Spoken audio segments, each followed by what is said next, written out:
Assalamualaikum warahmatullahi wabarakatuh. Nama saya Rizky Firman Maulana, Prodi Pengolahan Hasil Perikanan, kelas TPAA. Kali ini saya akan membahas tentang persyaratan dasar atau prerequisite HACCP di unit pengolahan ikan. Untuk persyaratan dasar pada unit pengolahan ikan itu terbagi atas 3. Yang pertama, persyaratan awal. Yang kedua, persyaratan fisik dan operasional. Pada poin pertama di persyaratan awal tentang lokasi, sebuah unit pengolahan tidak boleh berada atau berdekatan dengan pemukiman penduduk, pabrik bahan kimia dan industri, pembuangan sampah atau limbah, dan daerah binatang pengganggu maupun daerah banjir. Hal ini dimaksudkan agar sebuah unit pengolahan perikanan tidak mendapatkan kontaminasi baik dari hama-hama, bahan kimia maupun sampah-sampah dari penduduk sekitar.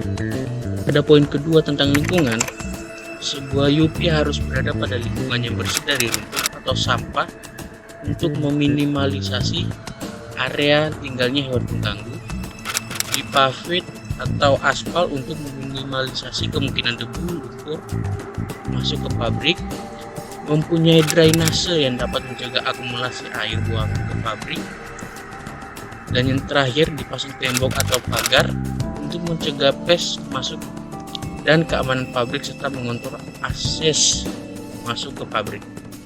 Nah, bedanya lingkungan sama lokasi. Lingkungan ini lebih ke fasilitas yang ada pada UP tersebut. Pada persyaratan fisik poin pertama tentang bangunan yang dibuat pada UP harus memenuhi persyaratan yang pertama. 1. Desain dan tata letak harus mampu menghindari terjadinya hambatan penerapan sanitasi dan higien, kontaminasi silang, dan kontaminasi dari luar. Yang ketiga adalah layout. Faktor-faktor yang harus dipertimbangkan adalah 1. Alur produk atau produk flow. Produk harus dapat mengalir secara efisien tanpa mengalami penundaan, maka risiko kontaminasi dapat dikurangi. Yang kedua, kontaminasi silang atau cross contamination, yaitu 1. Bahan baku ke produk akhir, ruang yang kotor ke ruang yang bersih, dan ruang yang kotor dan alat yang kotor ke alat yang bersih. Dan yang terakhir adalah operasionalisasi GMP dan SSOP. GMP adalah Good Manufacturing Practice, yang berarti cara atau teknik berproduksi yang baik dan benar untuk menghasilkan produk yang memenuhi persyaratan mutu dan keamanan. Sedangkan SSOP adalah Sanitation Standard Operation Procedure, yang berarti prosedur untuk memelihara kondisi sanitasi atau kebersihan UP yang berhubungan dengan seluruh fasilitas produksi. Faktor yang perlu diperhatikan dalam GMP adalah 1. Seleksi bahan baku, penanganan dan pengolahan, bahan pembantu, bahan kimia, pengemasan, penyimpanan, dan yang terakhir adalah distribusi.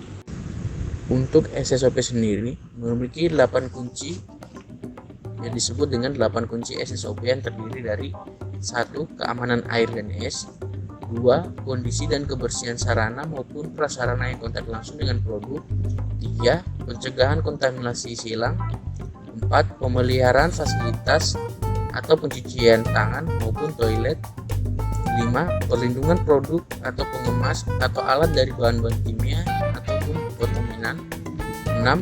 Syarat label dan penyimpanan dan digunakan bahan toksik dan penggunaan bahan toksik yang benar, 7. Pengendalian kesehatan karyawan, dan 8. Yang terakhir, pest control. Sekian sedikit presentasi dari saya. Jika ada kesalahan, mohon maaf. Wassalamualaikum.